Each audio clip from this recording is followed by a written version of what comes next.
ಠಾಣೆ ಹಿಂದೆ ನಡೆದಿರಬಹುದಾದಂಥ ಕತೆ, ಇಂದೂ ನಡೀತಾ ಇರೋ ಕತೆ, ಮುಂದಕ್ಕೂ ನಡೆಯಲೇಬಹುದಾದ ಕತೆ.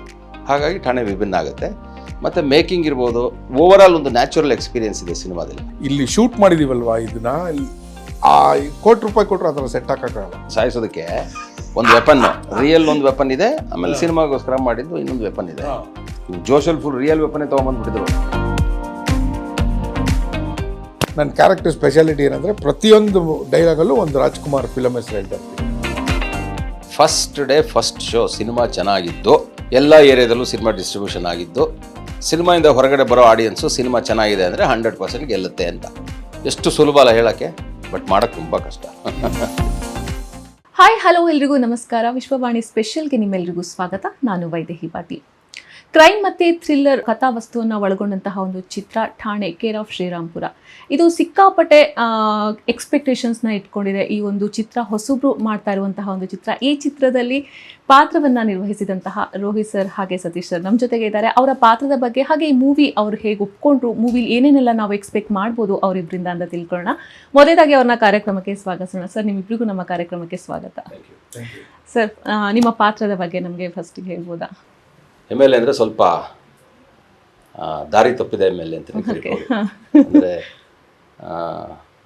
ಅನ್ಲಾಫಲಿ ಸಮಾಜ ಸೇವೆ ಮಾಡೋದ್ರ ಬದಲು ಸಮಾಜನ ಹೆಂಗೆ ಉಪಯೋಗಿಸ್ಕೋಬೋದು ತನ್ನ ಸ್ವಾರ್ಥಕ್ಕೆ ಅನ್ನುವಂಥ ಪಾತ್ರ. ಸ್ವಲ್ಪ ಕನ್ನಿಂಗ್ನೆಸ್ ಜಾಸ್ತಿ ಇರುವಂಥ ಪಾತ್ರ. ಸಿ ಎಮ್ನೇ ಎದುರಾಕೊಂಡು ಸಿ ಎಮ್ಗೆ ಡಿಕ್ಟೇಟ್ ಮಾಡುವಂಥ ಪಾತ್ರ.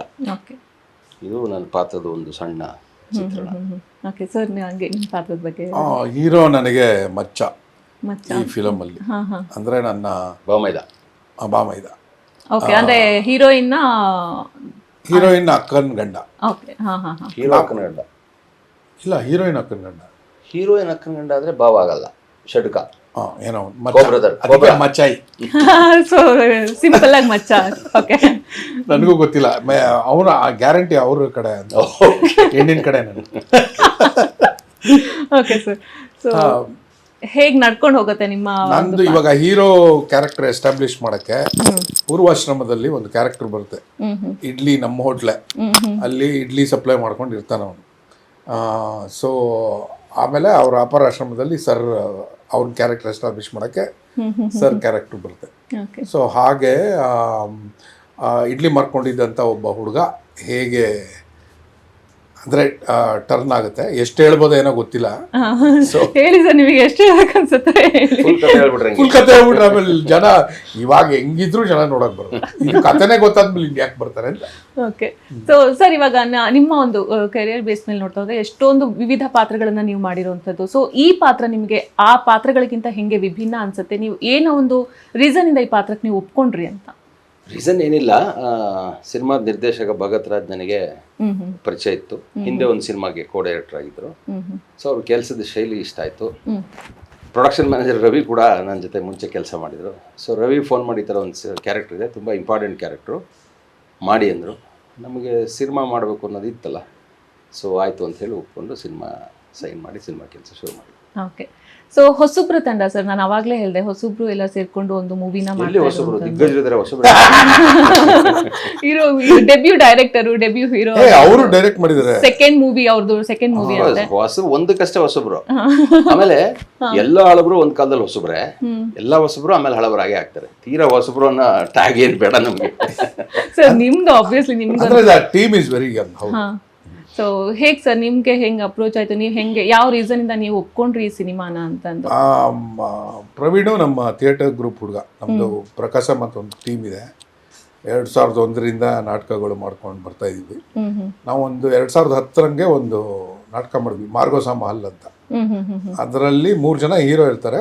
ಅವ್ರ 3 ಜನಕ್ಕೆ ಟಕ್ಕರ್ ಕೊಡೋ ಅಂತ ಒಬ್ಬ ಸ್ಟ್ರಾಂಗ್ ಫಿಸಿಕ್ ಇರೋವಂಥ ಒಬ್ಬ ಬೇಕಿತ್ತು. ಸೊ ಇವನು ಆಡಿಷನಿಗೆ, ನಾಟಕದ ಆಡಿಷನಿಗೆ ಬಂದಿದ್ದ. ಇಷ್ಟ ಆದ, ಚೆನ್ನಾಗೂ ಡೈಲಾಗು ಹಂಗೆ ಕಡಕ್ಕಾಗಿ ಕೊಡ್ತಿದ್ದ. ಸೊ ಇವ್ರು 3 ಜನ ಯಾರಂದರೆ ರಿಷಿ, ವಸಿಷ್ಠ ಮತ್ತು ನಿರಂಜನ್ ದೇಶಪಾಂಡೆ. ಇವ್ರು 3 ಜನದ ಎದುರಿಗೆ ನಿಲ್ಲೋದಕ್ಕೆ ಅಂತ ಇವನ್ನ ಕಾಸ್ಟ್ ಮಾಡಿದ್ದು. ಚೆನ್ನಾಗಿ ಮಾಡ್ದ. ಸ್ವಲ್ಪ ಪಾತ್ರನ ಮೈ ಮೇಲೆ ಹೇಳ್ಕೊಡೋ ಉಮೇದ್ ಜಾಸ್ತಿ. ಫಸ್ಟ್ ಶೋನಲ್ಲಿ 3 ಜನಕ್ಕೂ ಸರಿಯಾಗಿ ಕೊಟ್ಟ. ನನಗೂ ಕೊಡಕ್ ಬಂದಿದ್ರು ಸರ್. ಸಾಯಿಸೋದಕ್ಕೆ ಒಂದು ವೆಪನ್, ರಿಯಲ್ ಒಂದು ವೆಪನ್ ಇದೆ, ಆಮೇಲೆ ಸಿನಿಮಾಗೋಸ್ಕರ ಮಾಡಿದ್ದು ಇನ್ನೊಂದು ವೆಪನ್ ಇದೆ. ಜೋಶಲ್ ಫುಲ್ ರಿಯಲ್ ವೆಪನೇ ತೊಗೊಂಬಂದ್ಬಿಟ್ಟಿದ್ರು. ಆಮೇಲೆ ಕೌರವ್ ವೆಂಕಟೇಶ್ವರ ಅವ್ರು ನಿಂತ್ಕೊಂಡು ಅದಲ್ಲ ಅಂತ ಹೇಳಿ ಅದು ಪಾತ್ರದ ಪರಕಾಯ ಪ್ರವೇಶ ಮಾಡ್ಬಿಡ್ತಾರೆ. ಹೌದು ಮೋಸ್ಟ್ಲಿ ಬರೀ ಫೈಟ್ ಸೀನಲ್ಲಿ ಇರಬೇಕು, ಯಾಕೆಂದ್ರೆ ಅದು ಕನೆಕ್ಟ್ ಆಗ್ತಿದ್ದಿಲ್ಲ ಅದಕ್ಕೆ. ಆಮೇಲೆ ಈ ಥರ ಫಿಲಮ್ ಮಾಡ್ತಿದ್ದೀನಿ ಅಂದರೆ ಫಿಲಮ್ ಹುಚ್ಚು ಅವ್ನಿಗೆ, ನಮ್ಮೆಲ್ಲರ ಥರ ಅವನಿಗೂ ಫಿಲಮ್ ಹುಚ್ಚು, ಸ್ವಲ್ಪ ಜಾಸ್ತಿನೇ. ನಾನೇ ಫಿಲಮ್ ಮಾಡ್ತಿದ್ದೀನಿ ಅಂದ, ಸೊ ಓಕೆ ಅಂತ ಒಪ್ಕೊಂಡೆ. ಬಟ್ ಆಮೇಲೆ ಡೈರೆಕ್ಟರ್ ಸರ್ ಬಂದು ನನ್ನ ಕ್ಯಾರೆಕ್ಟರ್ ಹೇಳಿದಾಗ, ಪ್ಲಸ್ ನನ್ನ ಕ್ಯಾರೆಕ್ಟರ್ ಸ್ಪೆಷಾಲಿಟಿ ಏನಂದರೆ ಪ್ರತಿಯೊಂದು ಡೈಲಾಗಲ್ಲೂ ಒಂದು ರಾಜ್ಕುಮಾರ್ ಫಿಲಮ್ ಹೆಸರು ಹೇಳ್ತಾ ಇರ್ತೀನಿ. ಓಕೆ, ಬಾರಯ್ಯ ವೀರಕೇಸರಿ ಬಾ, ಆ ಥರ ಏನೋ ಪ್ರತಿಯೊಂದು ಮಾತಲ್ಲೂ ಒಂದು ರಾಜ್ಕುಮಾರ್ ಫಿಲಮ್ ಹೆಸರು ಹೇಳ್ತಾ ಇರ್ತೀನಿ. ಹೆಸರು ಹೇಳೋದು. Okay, so I like it very much. Sir, ಈಗ ನಾನು ಮಾತಾಡ್ಸ್ತಾ ಹೋದಾಗ ರಂಗಭೂಮಿ ಕಲಾವಿದ್ರದ್ದು ತಂಡ ಒಂದ್ ಸ್ವಲ್ಪ ಜಾಸ್ತಿ ಜನ ರಂಗಭೂಮಿ ಕಲಾವಿದ್ರೇ ಇರೋದ್ರಿಂದ ಸೊ ಅವರು ಇನ್ನೊಂದು ಇಂಟರ್ವ್ಯೂ ಅಲ್ಲಿ ಅದನ್ನೇ ಹೇಳಿದೆ, ಇವರು ಬಾಲರಾಜ್ ರಜವಾಡಿ ಬಿಟ್ಟು ಇನ್ನೆಲ್ಲ ನಮ್ಮ ಟೀಮ್ ಅವರೇ. ಟೀಮ್ ಅವ್ರು ಅಷ್ಟೇ, ನಾವು ಕಲಾವಿದರು.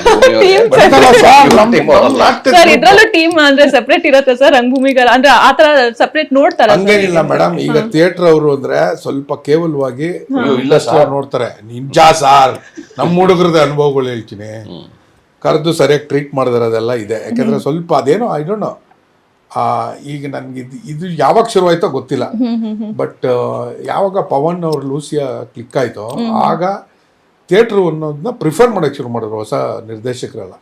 ಆಗ ಹಿಂಗಿತ್ತು. ಈಗ ಯಾವಾಗ ಚೇಂಜ್ ಆಯ್ತೋ ಗೊತ್ತಿಲ್ಲ.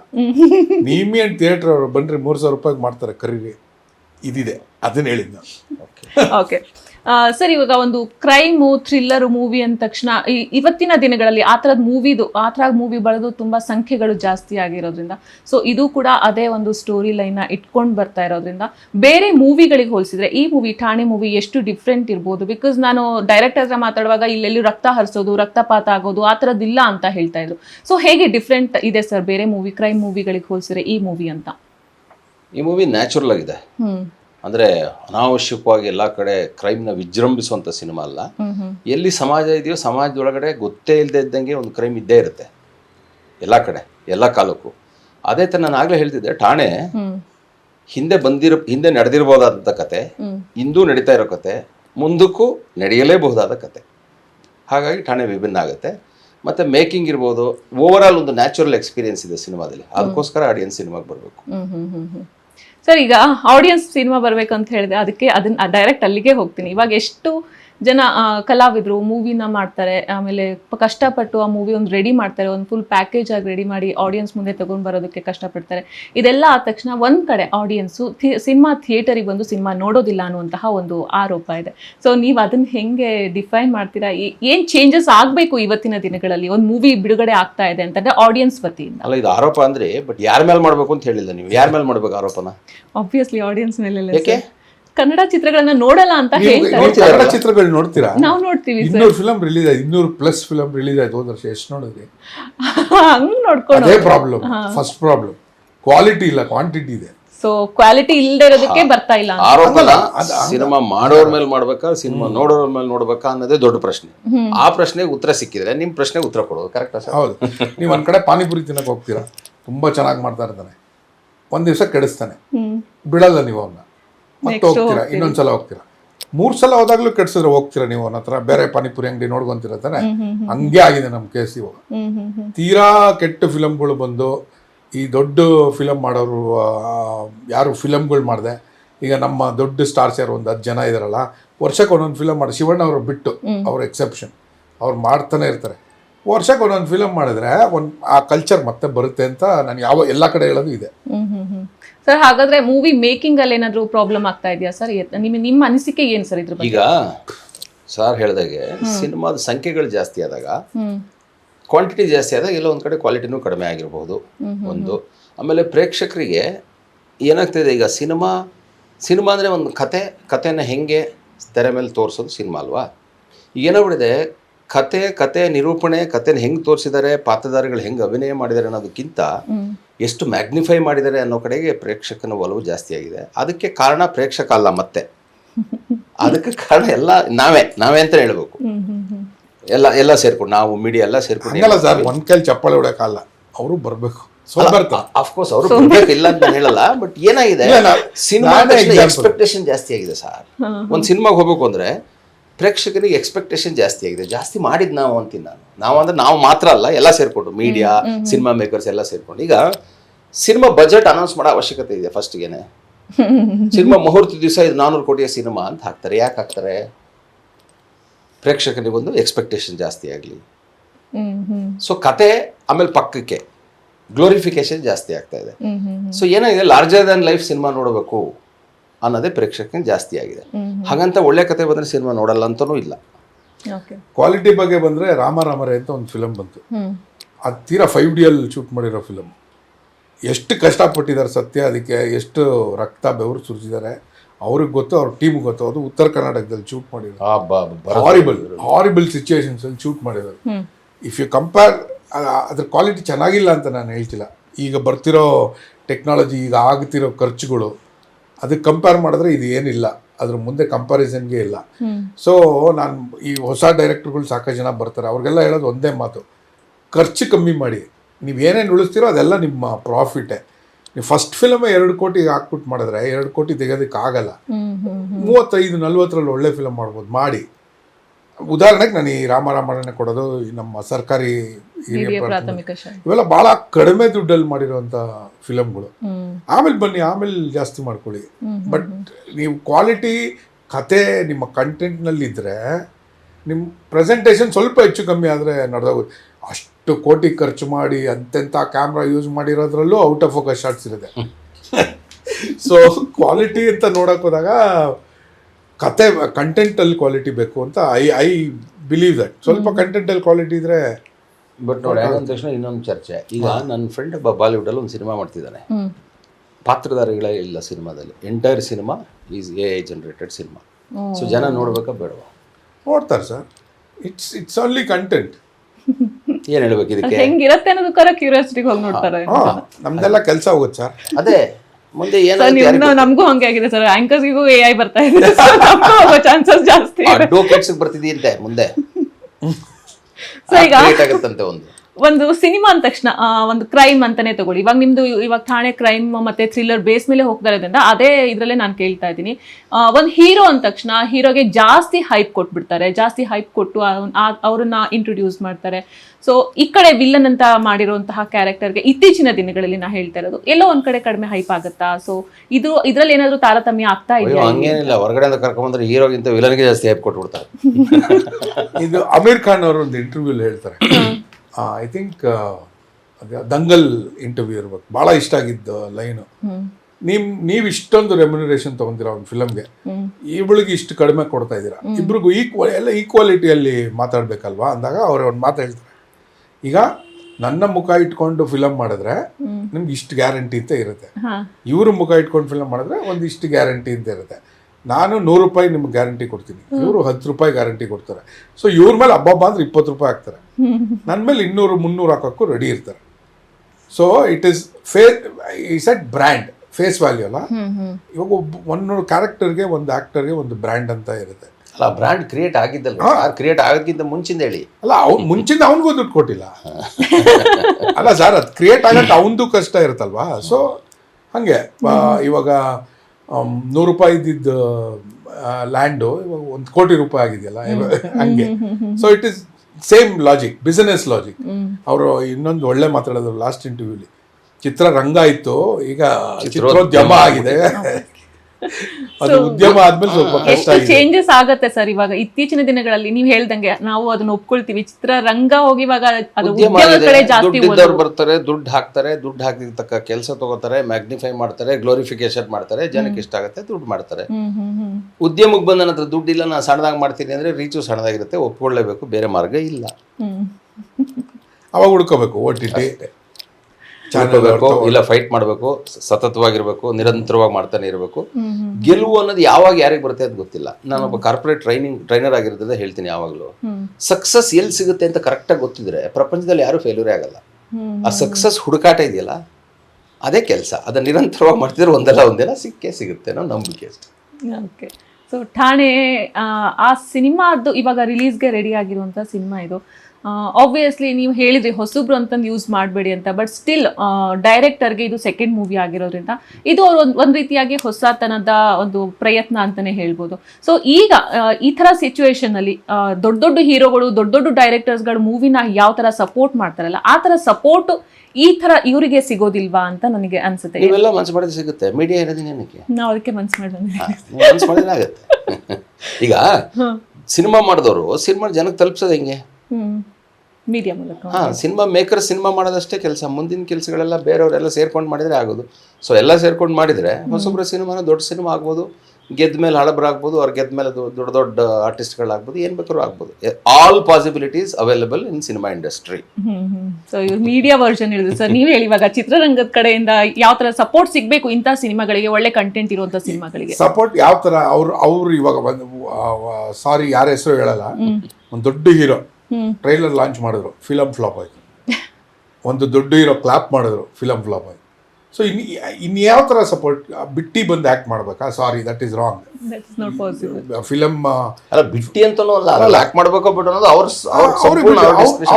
ಇಷ್ಟ ಆಗ್ದಿರ ಇರ್ಬೋದು. ಸೊ ಇನ್ನೇನು ಸಪೋರ್ಟ್ ಎಕ್ಸ್ಪೆಕ್ಟ್ ಮಾಡ್ತಾರೆ? I really don't understand. ಇವಾಗ ಅವ್ರು ಬಂದ್ಬಿಟ್ಟು first day first show film ನೋಡಿದ್ರು. ಇವಾಗ ಅನ್ಫಾರ್ಚುನೇಟ್ಲಿ ಇವಾಗ ಏನಾಗ್ತಿದೆ ಅಂದ್ರೆ ನಂಬರ್ಸ್ ಗೇಮ್ ಆಗ್ಬಿಟ್ಟಿದೆ. You are very aware of the numbers game. ಎಷ್ಟು ಲೈಕ್ಸ್, ಎಷ್ಟು ಕಾಮೆಂಟ್ಸ್. ಸೊ ಇವಾಗ 1 ಕೋಟಿ ವ್ಯೂಸ್ ಆಗಿದೆ ಒಂದು ಟ್ರೈಲರ್ ಅಂದರೆ 100 ಟಿಕೆಟ್ ಸೇಲ್ ಆಗಲ್ಲ. It conversion is in negatives. ಇವಾಗ ನೀವು 1 ಕೋಟಿ ಓಡಿರೋ ಟ್ರೈಲರ್ದು 100 ಟಿಕೆಟ್ ಸೇಲ್ ಆಗಲಿಲ್ಲ ಅಂದರೆ ಏನಕ್ಕೆ ಪ್ರಮೋಷನ್ ಏನಕ್ಕೆ ಮಾಡ್ಬೇಕು? ನಿಮ್ಗೆ ಅವೇರ್ನೆಸ್ ಕಮ್ಮಿ ಅಂತ ಹೇಳ್ತಾರೆ, ರೀಚ್ ಆಗಿಲ್ಲ ಅಂತ ಹೇಳ್ತಾರೆ. ಬಟ್ ಎಲ್ಲಿ ರೀಚ್ ಆಗಬೇಕು, ಯಾರಿಗೆ ರೀಚ್ ಆಗಬೇಕು? ಮೊದಲಿನ ಥರ ಶುರು ಮಾಡ್ಬೇಕು ಸರ್. ಆಟೋದಲ್ಲೋ ಸೈಕಲಲ್ಲೋ ಪೋಸ್ಟರ್ ಹಾಕೊಂಡು ಅನೌನ್ಸ್ ಮಾಡ್ಕೊಂಡು ಹೋದ್ರೆ ಇವಾಗ ಇಲ್ಲ ಸರ್, ಸೋಷಿಯಲ್ ಮೀಡಿಯಾ ಬಂದ್ಮೇಲಿಂದ ಇದು ರೀಚ್ ಕಡಿಮೆ ಆಗ್ಬಿಡ್ತು ಅಂತ ಇಲ್ಲ ಒಂದ್ ಕಡೆ. ಇಲ್ಲ, ಸೋಷಿಯಲ್ ಮೀಡಿಯಾ ಇನ್ನೆಲ್ಲೂ ರೀಚ್ ಆಗ್ಬೋದು. ಎಂತ ಪರ್ಟಿಕ್ಯುಲರ್ ರೀಚ್ ಮಾಡ್ಬೋದು ಸರ್? 14 ರಿಂದ 15 ವರ್ಷದ ಹುಡುಗರು ಶ್ರೀರಾಮ್ಪುರ ಏರಿಯಾನಲ್ಲಿರೋರಿಗೆ ಮಾತ್ರ ಈ ಆಡ್ ರೀಚ್ ಆಗ್ಬೋದು, ರೀಚ್ ಆಗುತ್ತೆ. ಸೊ ಅದು ಬಳಸ್ಕೊಳಕ್ ಗೊತ್ತಿರ್ಬೇಕು. ಇವಾಗ ಲೈಕ್ಸ್ ಕಾಮೆಂಟ್ಸ್ ಮೇಲೆ ಹೋದ್ರೆ ರೀಚ್ ಆಗಲ್ಲ. ಈ ತರ ಟೂಲ್ಸ್ ಯು ಹ್ಯಾವ್ ಟು ಅಂದ್ರೆ ಅಪ್ಗ್ರೇಡ್ ಆಗಬೇಕು, ಫ್ಲೋ ಜೊತೆ ಹೋಗ್ಬೇಕು, ಹೊಸದು ಕಲಿಬೇಕು. ಇದು ಸಿನಿಮಾಗೆ ಮಾತ್ರ ಅಲ್ಲ, ಜೀವನಕ್ಕೂ ಅನ್ವಯ. ಇಲ್ಲ ಅಂದ್ರೆ ನಿಂತು ನೀರಾಗಿರ್ತೀವಿ ಅಷ್ಟೇ. ನಾವು ಮುಂಚಿನ ದಿನಗಳಲ್ಲಿ ನೋಡ್ತಾ ಹೋದ್ರೆ ಈ ಸಿನಿಮಾ ಅಂತಂದ್ರೆ ಇಷ್ಟೊಂದು ಪ್ರಮೋಷನ್ ಆಗ್ತಿರ್ಲಿಲ್ಲ ಅಂದ್ರೂ ಎಷ್ಟು ದೊಡ್ಡ ಹಿಟ್ ಸಿನಿಮಾಗಳನ್ನ ನಾವು ನೋಡಿದೀವಿ. ಸೋಷಿಯಲ್ ಮೀಡಿಯಾ ಬರೋಕ್ಕೂ ಮುಂಚೆ ಆಗಿರ್ಬೋದು, ಆದ್ರೆ ಆಮೇಲೆ ಇಷ್ಟೊಂದೆಲ್ಲ ಪ್ರಮೋಷನ್ ಮಾಡೋದಕ್ಕೂ ಮುಂಚಿನ ಹಳೆ ಸಿನಿಮಾಗಳು ನೋಡಿ ಕಡಿಮೆ ಸಿನಿಮಾಗಳು ಇರ್ತಿತ್ತಲ್ಲ, ನಂಬರ್ಸ್ ಕಡಿಮೆ ಇರ್ತಿತ್ತು. ಆಮೇಲೆ ಸಿನಿಮಾ ಶುರುವಾದ ದಿವಸದಿಂದ ಫಸ್ಟ್ ಸಿನಿಮಾ ರಿಲೀಸ್ ವರೆಗೆ ಇನ್ಫಾರ್ಮೇಶನ್ಸ್ ಪಾಸ್ ಆಗ್ತಿತ್ತು, ಕರೆಕ್ಟಾಗಿ ಹೋಗ್ತಿತ್ತು, ಚಾನಲ್ ಕಮ್ಮಿ ಇತ್ತು. ಆಮೇಲೆ ಪ್ರಿಂಟ್ ಮೀಡಿಯಾ ಜಾಸ್ತಿ ಕೆಲಸ ಮಾಡ್ತಿತ್ತು. ಎಷ್ಟು ವೀಕ್ಲಿ ಮ್ಯಾಗಝಿನ್ಸ್ ಎಷ್ಟಿದ್ದು ಕನ್ನಡದಲ್ಲಿ, ಮಂತ್ಲಿ ಮ್ಯಾಗಝಿನ್ಸ್ ಎಷ್ಟಿದ್ದು, ಸಿನಿಮಾಗೋಸ್ಕರ ಎಷ್ಟು ಕಮ್ಮಿ ಇತ್ತು. ಆಮೇಲೆ ಅದ್ರ ಸರ್ಕ್ಯುಲೇಷನ್ ಎಷ್ಟಾಗ್ತಿತ್ತು. ಆಗ 2 ಮ್ಯಾಗಝಿನ್ ಆಗೋ ಸರ್ಕ್ಯುಲೇಷನ್ ಈಗ 10 ಮ್ಯಾಗಝಿನ್ ಆಗುತ್ತೋ ಇಲ್ಲ ಗೊತ್ತಿಲ್ಲ. ಆಮೇಲೆ ಹಂಗೆ ನೋಡಿದ್ರೆ ಜನಸಂಖ್ಯೆ ಜಾಸ್ತಿ ಆಗಿದೆ, ಸಿನಿಮಾಗಳು ಜಾಸ್ತಿ ಆಗ್ತಾ ಇದಾವೆ. ಅಲ್ಲ, ಬರಬೇಕಲ್ವಾ? ಈಗ ಜನ ವೆಲ್ ಅವೇರ್. ನಿಮಗೆ ಪೇಪರಲ್ಲಿ ತುಂಬ ಚೆನ್ನಾಗಿದೆ ಹೋಗಿ ನೋಡಿ ಅಂದರೆ ಅವ್ರು ಹೋಗಿ ನೋಡಲ್ಲ. He has his own mind. Now he has his own channel. ಎಲ್ಲರಿಗೂ ಒಂದೊಂದು ಚಾನಲ್. ಸೊ ಅವ್ರು ಬರಲ್ಲ, ಅವ್ರಿಗೆ ಗೊತ್ತು. ಸೊ ಅವರನ್ನ ಕರೆಸೋವಂಥ ಕೆಲಸಗಳು ಮಾಡಬೇಕು. ಇವಾಗ ಫಾರ್ ಎಕ್ಸಾಂಪಲ್ ಈ ಇಂಟರ್ವ್ಯೂ ನೋಡಿ ಒಂದು ಇಬ್ಬರು ಬಂದು ಟಿಕೆಟ್ ತೊಗೊಂಡು ಫಿಲಮ್ ನೋಡಿದ್ರೆ ಸಾರ್ಥಕ. ಅಂದ್ರೆ ಇದು ನಿಮ್ಮ ಮಾಧ್ಯಮನೋ, ನಮ್ಮ ಪ್ರೆಸೆನ್ಸು, ಫಿಲಮ್ ನಿಮ್ಮ ಮುಖಾಂತರ ಸಿನಿಮಾ ರೀಚ್ ಆಗಿದೆ ಅಂತ. ಸೊ ಅದು ಆಗ್ಬೇಕು, ಆ ಕನ್ವರ್ಷನ್ಸ್ ಆಗ್ಬೇಕು. ಬಟ್ ಅದಾಗಕ್ಕೆ ಸ್ವಲ್ಪ ನಮ್ಗೆ ಪಾನಿಪುರಿ ಚೆನ್ನಾಗಿ ಮಾಡ್ಬೇಕು. ಪಾನಿಪುರಿ ಚೆನ್ನಾಗಿರ್ಬೇಕು. 2 ಸಲ 3 ಸಲ ಹೋದಾಗೂ ಚೆನ್ನಾಗಿರೋ ಪಾನಿಪುರಿ. ಇವತ್ತು ಸಿನಿಮಾ ಹಳೆ ಪ್ರಕಾಂಡ ಪಂಡಿತರು ಹೇಳೋ ಮಾತೇನು ಗೊತ್ತಾ? First day first show cinema ಚೆನ್ನಾಗಿದ್ದು, ಎಲ್ಲ ಏರಿಯಾದಲ್ಲೂ ಸಿನಿಮಾ ಡಿಸ್ಟ್ರಿಬ್ಯೂಷನ್ ಆಗಿದ್ದು, ಸಿನಿಮಾಯಿಂದ ಹೊರಗಡೆ ಬರೋ ಆಡಿಯನ್ಸು ಸಿನಿಮಾ ಚೆನ್ನಾಗಿದೆ ಅಂದರೆ 100% ಗೆಲ್ಲುತ್ತೆ ಅಂತ. ಎಷ್ಟು ಸುಲಭ ಅಲ್ಲ ಹೇಳಕ್ಕೆ, ಬಟ್ ಮಾಡಕ್ ತುಂಬಾ ಕಷ್ಟ. ಸರ್, ಇನ್ನೊಂದು ಕನ್ನಡ ಸಿನಿಮಾಗಳನ್ನ ಥಿಯೇಟರ್ ಅಲ್ಲಿ ರಿಲೀಸ್ ಮಾಡ್ತಾರೆ. ಇವಾಗ ಓಕೆ, ಥಿಯೇಟರ್ ಅಂದ ತಕ್ಷಣ PVR ಅಲ್ಲಿ ರಿಲೀಸ್ ಮಾಡುವಂತಹ ಸಿನಿಮಾಗಳಾಗಿರ್ಬೋದು. ಬೇರೆ ಇವಾಗ ಕನ್ನಡ ಸಿನಿಮಾ ಈ ವಾರ ರಿಲೀಸ್ ಆಗಿದೆ ಅಂದ್ರೆ ನೆಕ್ಸ್ಟ್ 2 ಡೇಸಿಗೆ ಬೇರೆ ಸಿನಿಮಾ, ಬೇರೆ ಭಾಷೆ ಸಿನಿಮಾ ಬಂತಂದ್ರೆ ಅಲ್ಲಿ ಕನ್ನಡ ಸಿನಿಮಾನ ತೆಗೆದ್ಬಿಡ್ತಾರೆ, ಬೇರೆ ಭಾಷೆ ಸಿನಿಮಾನ ಹಾಕ್ಬಿಡ್ತಾರೆ. ಅಲ್ಲಿ ಚೆನ್ನಾಗಿ ಓಡ್ತಾ ಇರುವಂತಹ ಕನ್ನಡ ಸಿನಿಮಾಗೆ ಅಲ್ಲಿ ಒಂದು ಡ್ರಾಬ್ಯಾಕ್ ಆಗುತ್ತೆ, ಇನ್ನೊಂದಿಷ್ಟು ಜನ ಬಂದು ನೋಡ್ತಾ ಇದ್ರು ಅನ್ನೋದೊಂದಿರುತ್ತೆ. ಸೊ ಈ ತರದೊಂದು ಸಿಸ್ಟಮ್ನ ಹೆಂಗ್ ಚೇಂಜ್ ಮಾಡ್ಬೋದು? ಸರ್ಕಾರ, ಗೌರ್ಮೆಂಟ್ ಮಾಡಬೇಕು. ಇವಾಗ ತಮಿಳ್ನಾಡಲ್ಲಿರೋ ಸಿಸ್ಟಮ್ ಇಲ್ಲಿ ತರೋದು ಕಷ್ಟನಾ? ಎಲ್ಲೋ ಕೋಟ್ಯಾಂತರ ರೂಪಾಯಿ ಖರ್ಚು ಮಾಡಿ ಒಂದು ಫಿಲಮ್ ಸಿಟಿ ಮಾಡೋ ಬದಲು ದೇವರಾಣೆಗೂ ಇದನ್ನ ಫಸ್ಟ್ ಒಂದು ಪಾಲಿಸಿ ತನ್ನಿ. ಅಲ್ಲಿ 90 ರೂಪಾಯಿಗೆ ಅದ್ಭುತವಾಗಿ ಮಲ್ಟಿಪ್ಲೆಕ್ಸ್ ಅಲ್ಲೇ ಸಿನಿಮಾ ನೋಡ್ಬೋದು. ಇನ್ನು ತುಂಬ ಸಿಂಪಲ್ ರೂಲ್ಸ್ ಅಲ್ಲಿ ಟಿಕೆಟ್ ದರ ಜಾಸ್ತಿ ಮಾಡೋಂಗಿಲ್ಲ. ನಿಮ್ಮ ಮಲ್ಟಿಪ್ಲೆಕ್ಸ್ ಅಲ್ಲಿ 10 ಥಿಯೇಟರ್ ಇದ್ರೆ 2 ಸ್ಕ್ರೀನ್ನಲ್ಲಿ ಕನ್ನಡ ಫಿಲಮ್ ಅಂದರೆ ತಮಿಳ್ ಫಿಲಮ್ ಹಾಕ್ಬೇಕು. ಆ ರೂಲ್ ಇಲ್ಲಿ ತರೋದು ಕಷ್ಟನಾ? ಅದು ಮಾಡೋದು ಮುಂಚೆ ಹೆಂಗಾಗ್ತಿತ್ತು ಹೇಳಿ, ಬೆಂಗಳೂರಲ್ಲಿ ಕೆಲವೇ ಥಿಯೇಟರ್ಗಳಲ್ಲಿ ಬೇರೆ ಭಾಷೆ ಸಿನಿಮಾ ಓಡ್ತಿತ್ತು, ಎಲ್ಲಾ ಥಿಯೇಟರ್ಗಳು ಕನ್ನಡ ಸಿನಿಮಾ. ಅಲ್ಲ ಸರ್, ಬೆಂಗಳೂರನ್ನ ಬ್ಲೇಮ್ ಮಾಡೋಕ್ಕಲ್ಲ ಸರ್, ಯಾಕೆಂದ್ರೆ ಇವಾಗ ಎಂಥ ನನ್ನ ಲಾಸ್ಟ್ ಸರ್ವೆ ನಾನು ನೋಡೋದು 41% ಕನ್ನಡಿಗರು ಇರೋದು ಬೆಂಗಳೂರಲ್ಲಿ. ಮೈನಾರಿಟಿ ಆಗ್ತಾ ಇದೀವಿ ಬರ್ತಾ ಬರ್ತಾ. ಸೊ ಬೆಂಗಳೂರು ಅಂತ ಊರಿನಲ್ಲಿ and business, specially cinema business ಏನಾಗುತ್ತೆ, ಬೆಂಗಳೂರು ಇಸ್ 50%, ಸಮ್ಟೈಮ್ಸ್ 60% ಬೆಂಗಳೂರಲ್ಲಿ ಆಗೋ ಬಿಸ್ನೆಸ್. ಸೊ ಬೆಂಗಳೂರು ಮೇಲೆ ಎಲ್ಲ ಕಾನ್ಸಂಟ್ರೇಟ್ ಮಾಡಿ ಪ್ರಮೋಟ್ ಮಾಡ್ತಿದ್ದಾರೆ. ಬೆಂಗಳೂರಲ್ಲಿ ಕನ್ನಡ ನೋಡೋಕೆ ಜನನೂ ಕಮ್ಮಿ ಇದ್ದಾರೆ. So I think we should pull up our socks ಎಲ್ಲ ಮಾಡ್ಕೊಂಡು ಬೇರೆ ಕಡೆಗೆ ಹೋಗ್ಬೇಕು.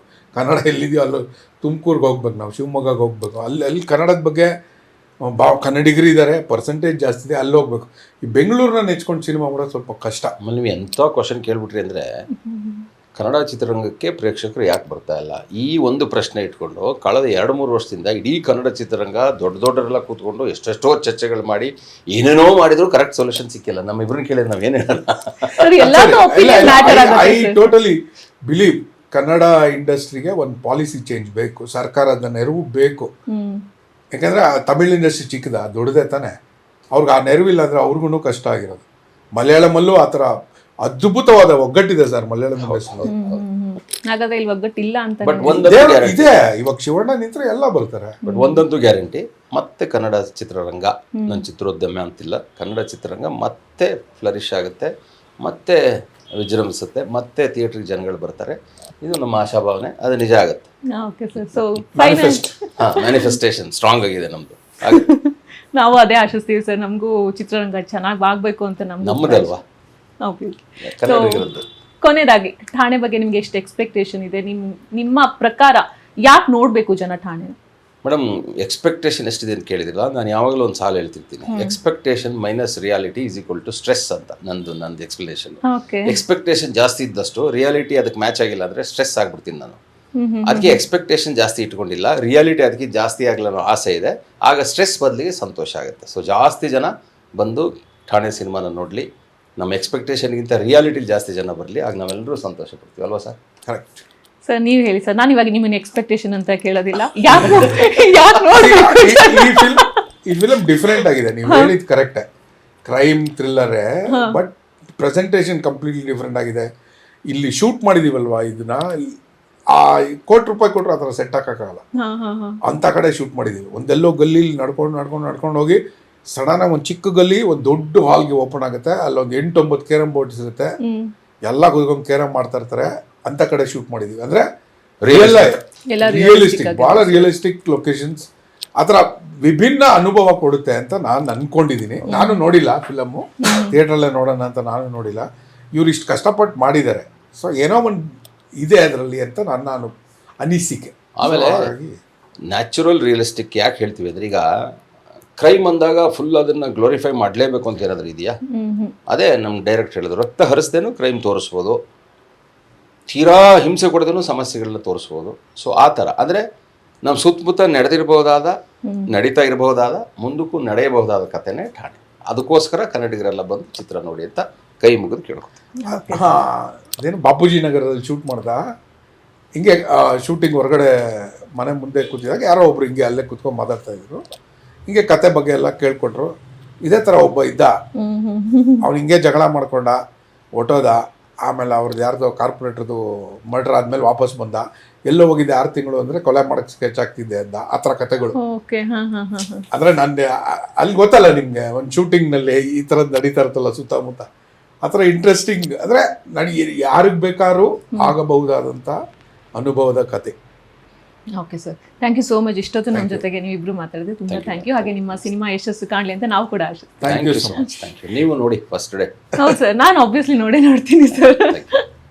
ಎಸ್, ಇದಾಗಿತ್ತು ಈ ಹೊತ್ತಿನ ವಿಶೇಷ. ಹೋಪ್ಫುಲಿ ಈ ವಿಡಿಯೋ ನಿಮಗೆ ಇಷ್ಟವಾಗಿದೆ ಅಂತ ಭಾವಿಸ್ತೀನಿ. ಇಷ್ಟವಾಗಿದ್ರೆ ಲೈಕ್ ಮಾಡಿ, ಕಮೆಂಟ್ ಮಾಡಿ, ಮತ್ತೆ ಶೇರ್ ಮಾಡಿ. ಹಾಗೆ ವಿಶ್ವವಾಣಿ ಸ್ಪೆಷಲ್ ಯೂಟ್ಯೂಬ್ ಚಾನಲ್ನ ಸಬ್ಸ್ಕ್ರೈಬ್ ಮಾಡಿ. Thank you.